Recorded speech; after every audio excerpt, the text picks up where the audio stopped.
Hi friends, welcome to Hindustan Times. I am Sweta Kaushal and we welcome Shreyas Talpade today. Welcome. Shreyas, as an actor, you've worked in a variety of films, like from something like Dor to also Golmaal and Grand Masti. Yeah. How do you see, how do you go about picking these projects? To be honest, Shweta, I just follow my gut. I have also done a lot of films for friends, but most essentially, it is my gut.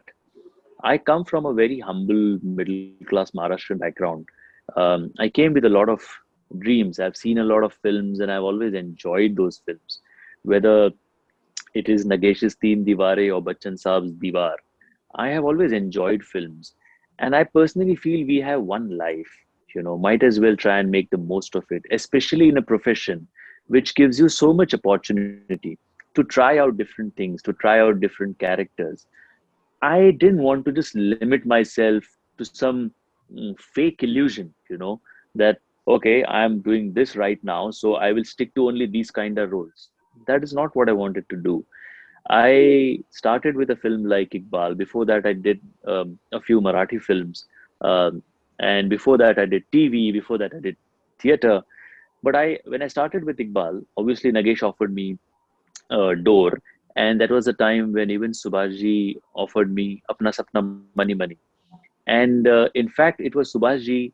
I remember, when he said, Sangeet Sivan, who's directing Apna Sapna, wants to do a narration for you. And I said, but sir, that is a commercial film. So he said, so what? You're not going to do commercial films. I said, no, I never thought of it. I never thought anybody would really approach me for commercial films.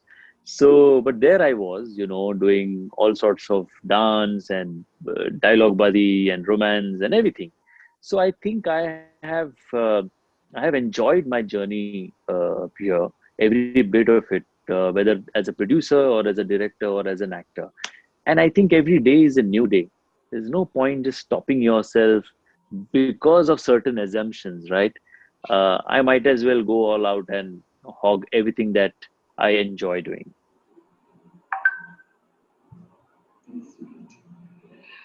How does it feel when your films are criticized by critiques, panned by critiques, or when they're hits, box office hits?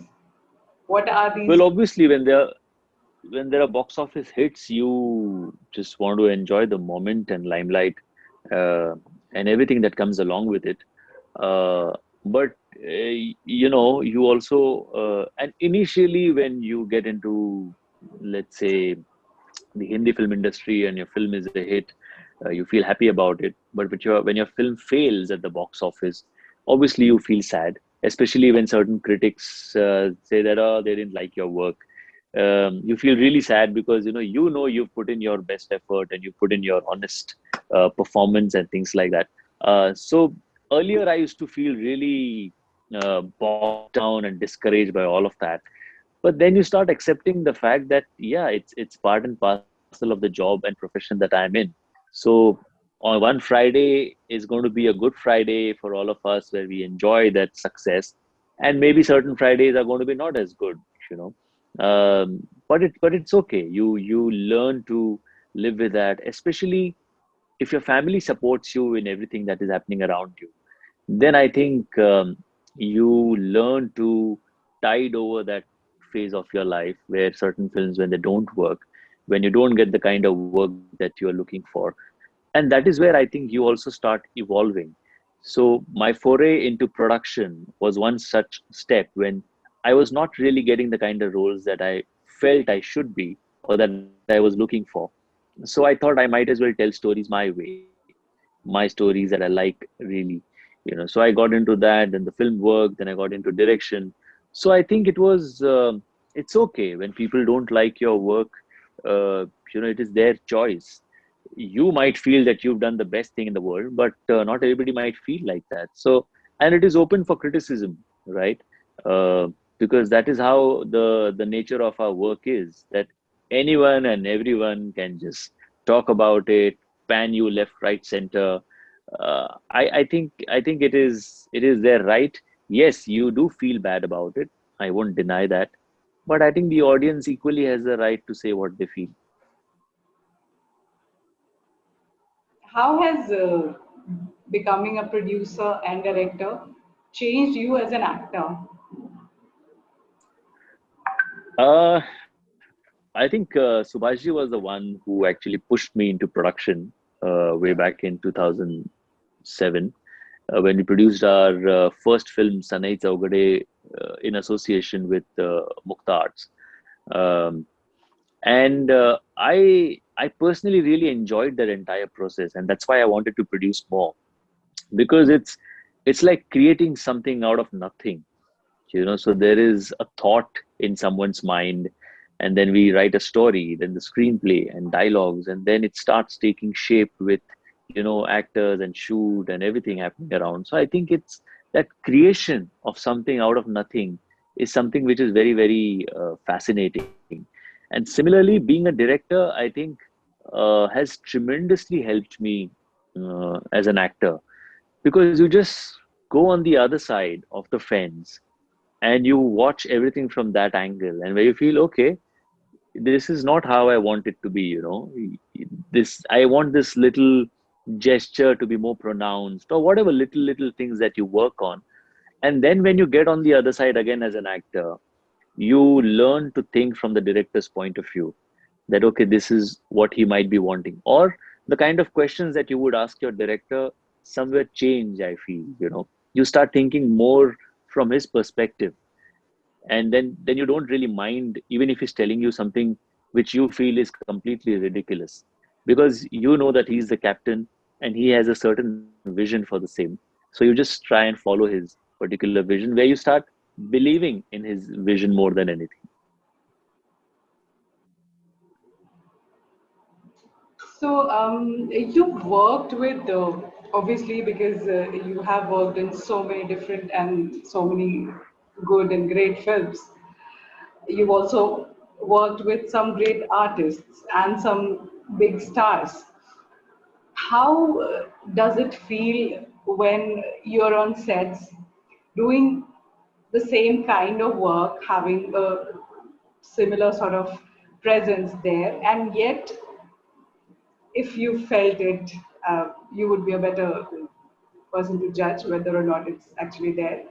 To actually being treated any different. See, how you are treated by anyone for that matter depends on you. You have to decide how people are going to treat you, and that is how people will exactly treat you. So if you put your foot down on certain things, they know that this is not acceptable. Or if you happen to treat the other person the way you want to be treated, obviously that person will also respond in an equally similar manner most of the times. So I think, and if you love your work, and if you in a way worship your work, for example, when we used to do theater in college, the first person who would enter the dramatics room, would first sweep the floor, then mop it, clean it, keep it ready for everyone. And it could be whoever. You could be a rich father's son, or you could be anyone for that matter. That person who enters first, it was his duty to do that. So that doesn't make that person any less an actor, you know. And I think if you're confident about your work, uh, and if your co-actor also knows your strengths, then actually it is the other person who should be worried about it, and not you. Because if you know your craft, you know what you're going to do, right?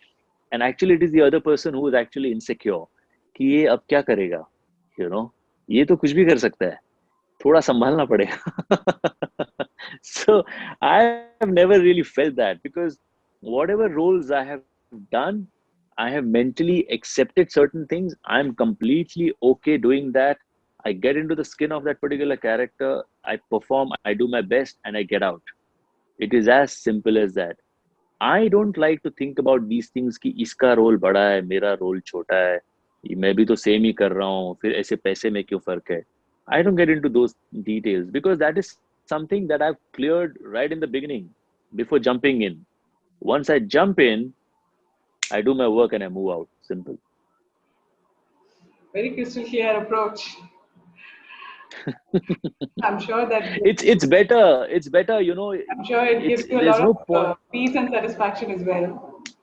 Completely, completely. And whatever I've done, like, I've done some maybe TV episodes for a friend.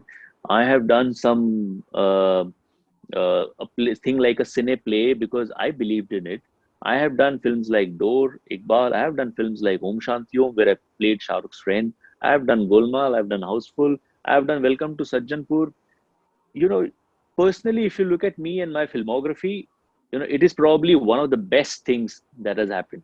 You know, if you compare it with anybody else for that matter. And what else do you want? I mean, people know you for your work. Whenever they meet me, there's always a smile on their face. Sir, आपका काम देखा, बड़ा मजा आया. I think that is one line that you want to hear from your audience, right? Rather than people looking at you and saying something behind your back, "अरे क्या बकवास actor है यार, इसको किसने बनाया?" You know, I would rather walk with my face held high, and just go out there and enjoy my work. Simple as that. I hate complicating things. I hate uh, any kind of insecurities while I'm working. If I feel like that, there are times when I walked up to the director and told him, "Sir, if there's any issue, let us stop here. you know if you're not comfortable working with each other, let's stop it here." Luckily, that hasn't happened many times in my career. The directors that I worked with have loved my work, and I've loved working with all those directors. You have launched this unique, very unique, because OTT has grown a lot in past 2 years. But what you've launched, the product that you have, is unique. It's not common. Theater for theater for digital. So tell us about Yeah. it. How the idea came about and how it finally came into being. So thank you so much, Shweta. Yeah, Nine Rasa is the world's first ever OTT platform, which is dedicated to theater and performing arts. And I guess, like they say, necessity is the mother of invention. So there was a need during the pandemic last year. In fact, around May last year is when, when the lockdown got extended, is when all of us started getting a little more worried about what is going to happen. And that's when a lot of friends from theater fraternity called up asking, "What do you think we should be doing?" And I felt everything was going digital, and I just mentioned that everything is going digital, right from cooking to fitness to even education. Then why not theater?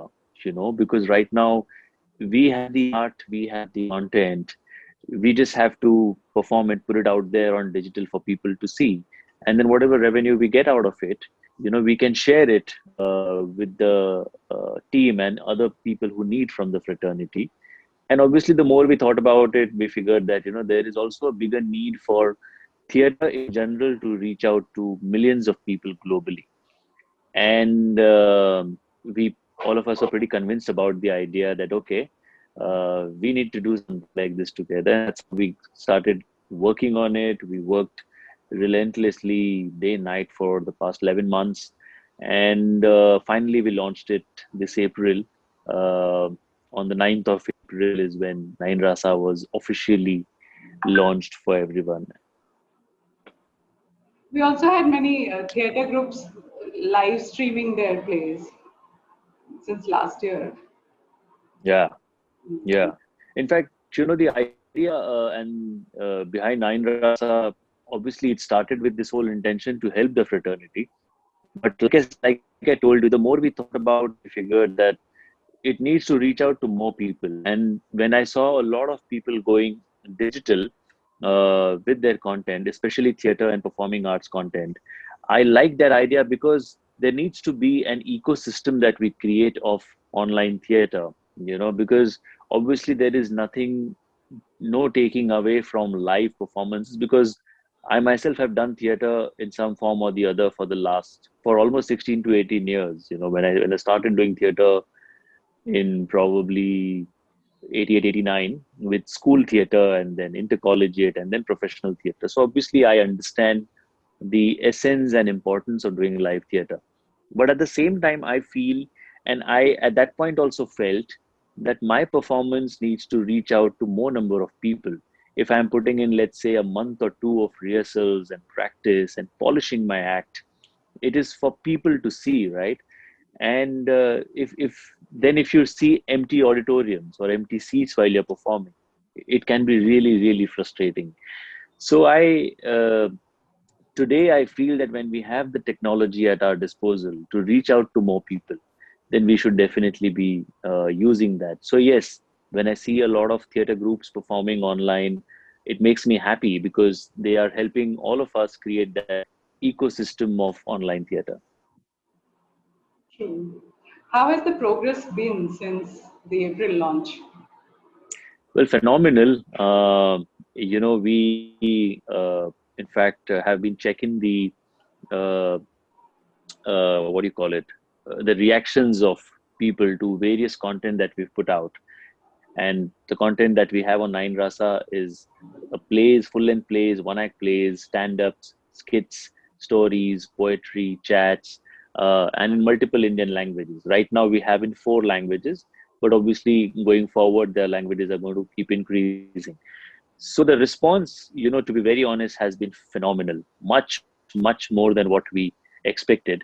And also the target audience, in fact, or the audience that is visiting our platform, our subscribers, our registered users, is in the age group of 15 to 45, or let's say 18 to 48. You know, earlier, to be very honest, I thought maybe only the hardcore theater buffs and maybe some senior citizens, 50 plus people would be interested to see the content. But surprisingly and thankfully for us, it is the majority of our audience is the millennials and the younger audience who are hungry for more content, and they want to see some hardcore performances, because technically in theater you have your writing, your direction, and your performances, and that is what people are checking out on the platform. So I'm glad, I'm very happy with the response that we're getting, and I really want to thank all those people who've become a part of Nine Rasa, whether as performers, as technicians, or as subscribers. Do you want to talk about how the finances have been? Well, right now it is a completely self-funded venture, so I have put in almost all of my savings into this. Um and I'm very happy doing that. Every theater actor thinks and desires to do something more for theater. And we keep thinking about what is it that we can do theater? How is it that we can, pay back in some way? Some people think that, okay, I'll act on stage, or I'll produce a play, or I'll direct a play. I felt this was my opportunity to do something for theater, and whatever I am today is all thanks to theater. Um, so I'm completely okay doing that until the time I can do that. I will obviously keep doing it. Not that we are not open to like-minded people joining us. Obviously, we are, but like you mentioned, this was a very unique concept, and it was important for people to first notice what the concept is all about. And once they see it, then obviously they start believing in it. Okay, he was not only talking about it, he got it into reality, and this is how it looks. This is how his app finally looks, and this is the content that he has, and these are the people on the platform, these are the people supporting his venture. So now when people have seen it and are confident about it, obviously there are more and more people who want to be a part of Nine Rasa in some way or the other, whether as investors, financiers, or actors, producers. And how has the progress on finances been? Well, I mean, I didn't get your question. So what is it that you exactly want to know about? As As in in, the income? yeah, the income from your. So see, technically, the amount of money that we've pumped in right now, considering it is only 2.5 month old baby right now, so and it is something which is new for people, right? Technically, we've not yet started our marketing exercise because for the first 3 months we wanted to gauge how people are responding to the brand and responding to the content on the brand. So once now, when we have our analytics in place, when we have the figures and the numbers and how people are reacting to it, is when we will actually start with our marketing exercise. So a venture like this, you have to give it time to survive, to sustain, to breathe, and your actual profits technically will start only after maybe a year or so. Even that is too ambitious if they start in a year. But the response is what counts. The amount of visitors that we get every day. Our mantra at Nine Rasa is very simple: engage, enrich, entertain. So as long as we have all these factors in our content pieces, there is no doubt about the fact that people will lap it up and people will love it.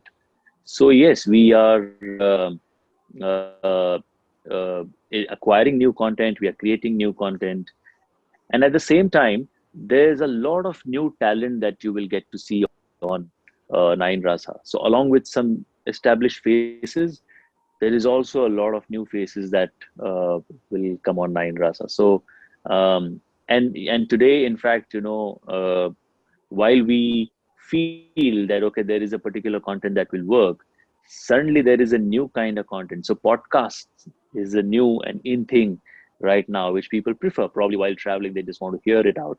So Nine Rasa obviously, will adapt to all these changes, because at the end of the day, it is a performing art, and if it is going to be performed on stage or otherwise, it will become a part of uh, Nine Rasa.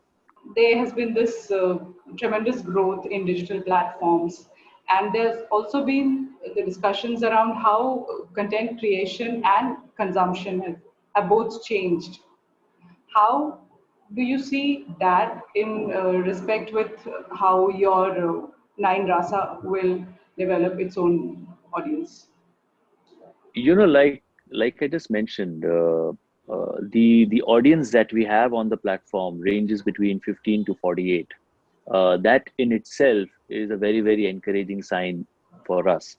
And you very rightly said that yes, the consumption patterns, their interests, the kind of content that they're looking forward to, that they want, everything has dramatically changed in the past year and a half, more particularly.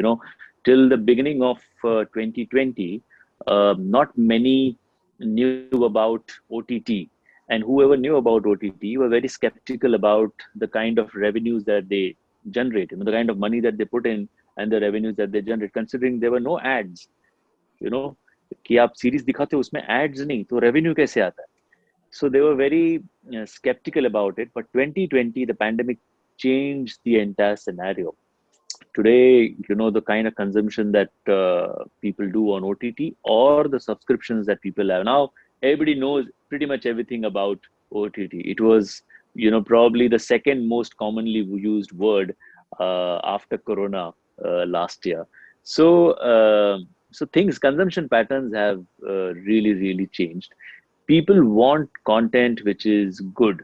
So whether it is theater content or series content or films, we've seen some of the biggest films bombing on OTT platforms.